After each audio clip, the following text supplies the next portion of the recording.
Main ৰাস্তাটোৰ নাম হ'ল ভূপেন হাজৰিকা পথ। তাৰে উপপথ হ'ল অংকুৰ পথ বাইলেন নম্বৰ 13, ৱাৰ্ড নম্বৰ 23 পৰে। আমি বহুত বছৰৰ পৰা এই ৰাস্তাৰ কাৰণে আমি যুঁজি আছোঁ। ইয়াতে ৰাস্তা ব্যৱস্থা নাই, ড্ৰেইন নাই।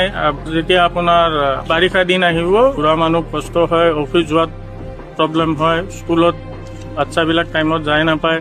এই ৰাস্তাটো বহুতো ইম্পৰ্টেণ্ট ৰাস্তা আৰু ভৱিষ্যতে ৰাস্তাটো বহুত ভাল হ'ব, কানেক্টিভিটিটো ভাল হ'ব। আমাৰ ষ্টেডিয়ামত যাবৰ কাৰণে, ISBT যাবৰ কাৰণে, পাৰ্থ মন্দিৰ ওলাবৰ কাৰণে ৰাস্তাটো ভাল হ'ব। টেক্স দি আছোঁ, চবেই সকলোৱে টেক্স দি আছে, তথাপিও আমাৰ ৰাস্তাটো হৈ উঠা নাই। মিনিমাম আমি এয়া সুবিধাৰ পৰা বঞ্চিত হৈ আছোঁ। আমাৰ ৰাস্তাটো এতিয়া জালুকবাৰী সমষ্টিৰ ৰাস্তা, CM ছাৰৰ আণ্ডাৰতে আছে। এতিয়া আমাৰ ৰাস্তাটো যাতে অতি সোনকালে কৰি দিয়ে।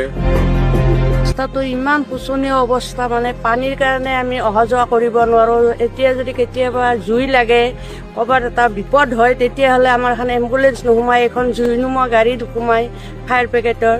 গতিকে আমাৰ ৰাস্তাটো ছাৰে যাতে সোনকালে কৰি দিয়ে, হেমন্ত বিশ্ব ছাৰে। আৰু তেওঁৰ সমষ্টিৰে ৰাস্তা হয় এইটো।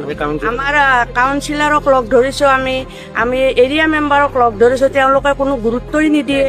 আমাৰ কথা বুলিয়ে নাভাবে। আমাক ক'লেও হ'ব, আপোনালোকৰ ৰাস্তাটো হৈয়ে আছে, এনেকুৱা কৰি থাকে।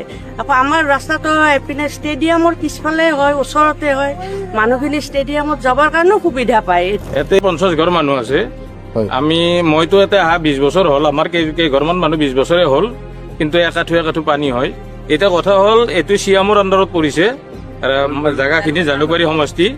গতিকে তেখেতে অনতিপলমে আমাৰ এইখিনি মানুহখিনিক অলপ উদ্ধাৰ কৰিব লাগে। এই ৰাস্তাটো এতিয়ালৈকে আমি কৰিব পৰা নাই। আজি বহুত বছৰে আমি খাটি আছো। ফাইলবিলাক দিছপুৰকলৈকে যায়, তাৰ পৰা মানে চেঞ্চন নহয়। যাবাৰ নিয়ম, মানুহ নাহে, যাবাৰ পেলাব জাগা নাই, মানে এনেকুৱা অসুবিধা হৈছে।